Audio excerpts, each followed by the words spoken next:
Hello, what's up? Welcome back to my vlog. Anong gagawin? Hindi mag-video.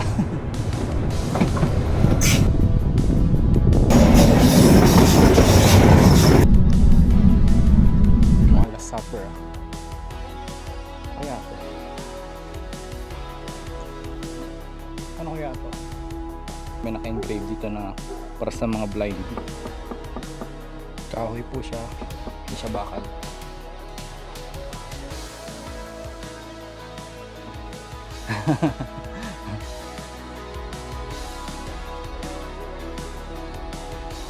Oh, hello, what's up? Welcome back to my vlog. Anong gagawin? Hindi mag-video. So for today's vlog, andito naman tayo sa may bandang Pest side ng Budapest. At ito yung tinatawag nilang Vác, Hungary. So itong lugar na to is maliit lang siya na town. At katabi lang siya ng Danube River. Mamaya, papakita ko sa inyo yung side ng Danube River. Ano lang, cute lang to na town. Maliit lang populasyon nito. Pero ang ganda ng mga architecture. Tapos hindi siya crowded. Wala masyadong turista dito. Actually, yung tsura niya is common lang na makikita mo sa mga dito sa Europe banda ng mga buildings, ganun. Pero iba, refreshing yung itsura niya. Hindi siya katulad ng mga sa city banda. Alam mo yung probinsya, mga ganun yung tipong vibes dito. So kung gusto niyo mapanood yung video na to, papakita ko sa inyo yung magagandang spot dito banda sa may Vác. So enjoy the vlog and keep on watching and don't forget to subscribe. So kung nakikita yung nasa likod ko, sa malaking dome, ano nga ba yan? Simbahan na naman ata yan eh. Kalimitan ng mga simbahan dito, mga ganyan yung itsura. Isa may stergum, ganito rin yung itsura niyan.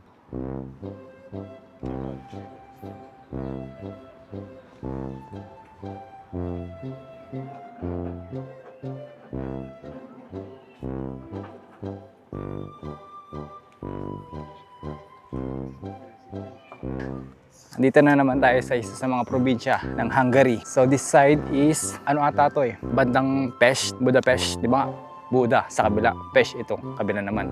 So itong side na to is part ng Pest. Itong lugar na to is nasa dulo na, katabi lang din ng Danube River. At ang pangalan ng lugar na to is Vác, Hungary. So dito tayo para maglibot-libot. Wala lang, ibang trip natin ngayon. Maglakad-lakad lang.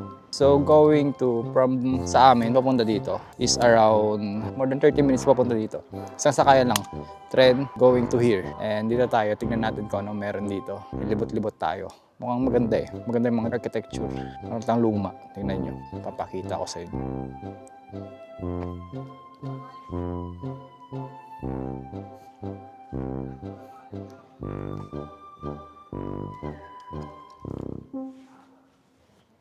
Ito siguro yung history dito. Tingnan mo may castle dyan. Tapos yung mga namamangka sa may Danube River. Tapos ito yung queen nila. O, di ba ganyan yung mga sinauna? Mga European kings and queens. O dito pa, mga paintings. Mukhang Last Supper. Ang galing ng mga painting nila dito. No?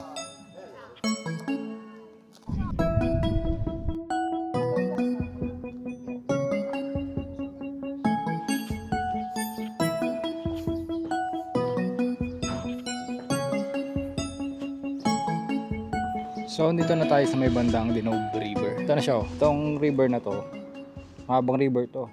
Connected to hanggang dun sa may Budapest. Yung nagdi-divide ng Buda tsaka Pest. Hanggang sa Austria, abot tong river na to. Haba to. Tapos pag winter, alam nyo ba, nagpo-frost din tong river na to. Sobrang lamig. Nag-yellow-yellow rin. Tapos minsan din, ewan ko lang dito sa part na to, sa may bandang Parliament, yung Danube River doon, halos bumaha doon. Tumataas yung tubig nito eh. Kunyari sa Danube River, dito na kalsada. Abot hanggang dito. E tignan mo naman kung gaano kataas pa yung aakyatin yan. Yan, lakas yung current yan. May season na ganun eh. Bago mag-summer, tataas yung tubig niyan.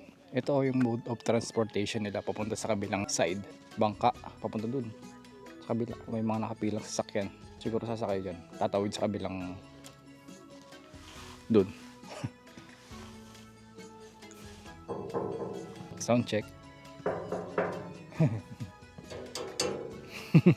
Pag mga ganitong season, masarap na mag-jogging eh. Yung nag-aagaw na ba yung lamig tsaka init. Tingnan yung mga bata din sa likod ko. Maraming nag-jogging dito. Mahilig sila sa mga fitness activities dito. Kung papansinin nyo, maraming tumatakbo. Kahit malamig nga eh. Kahit nag-snow, may nag-jogging pa rin. Ganon sila kalupit dito. Mga health conscious ba? Ano kaya to? May golden crown. May mga gold sa ano nila, ulo nila. Mga statue. Katabi nito is simbahan na ito. Ito. Tabi lang. Ano kayo itong mga to?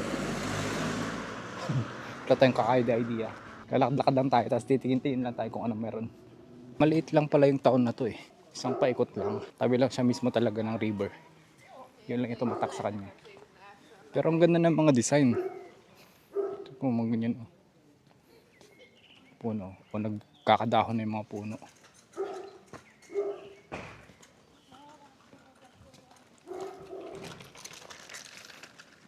Ganda no? Ito siguro yung map dito. Saan na ba ako? Ito siguro sa may 4. Ang galing oh.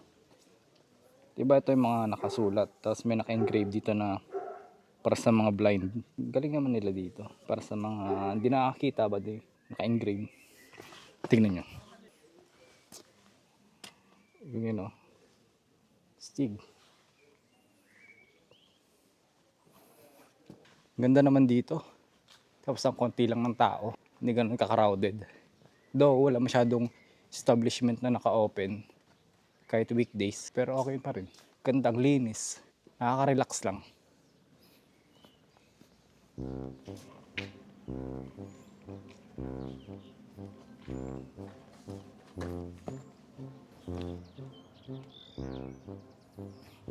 Mahilig talaga sila dito sa mga painting oh. Yan, meron din dyan mga painting sa mga pader. Para lang ako nasa bag ba, Burnham Park yung vibe. Tapos maririnig mo lang yung mga ibon tumutunog. Tingnan nyo, kit oh. May pindutan dun oh, tubig. Ay walang laman.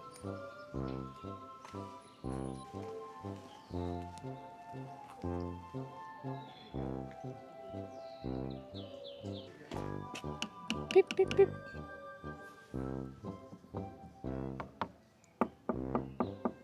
Kahoy po siya, hindi siya bakal. Ito lang bakal.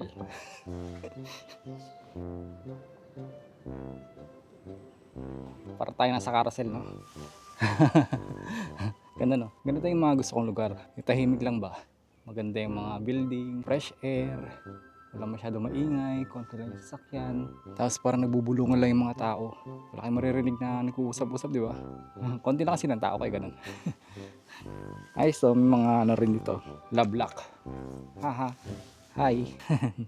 Tapos yung likod niyan, makikita nyo rito. Yun. Yan ang river. Dinobe River. Pagkaroon na yan, no?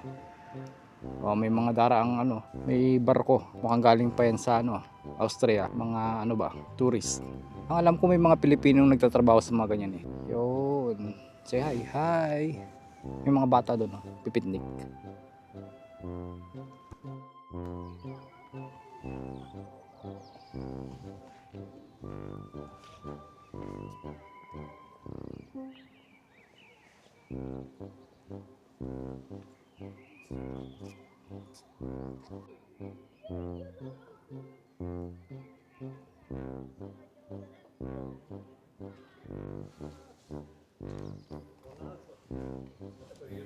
Sa taas dyan, may mga bell.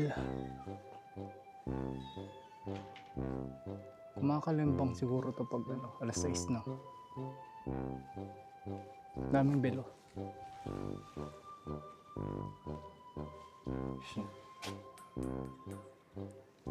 Sound check. Oh. Bakal, marmol. Pag nagbebel, sabay-sabay na natutunog. Walang tali eh.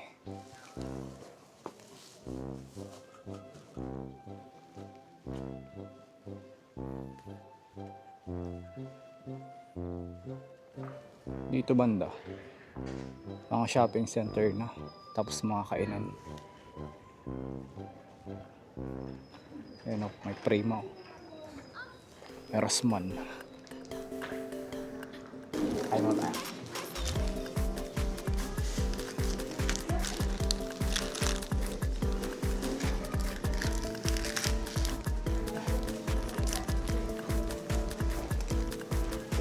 May burger tayo, may burrito pa.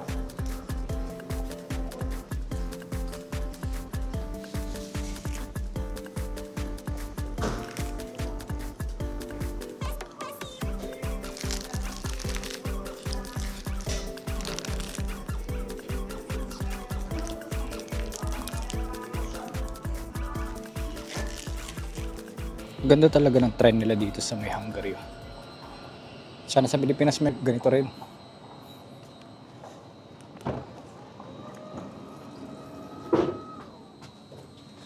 Oh, second floor. Di ba?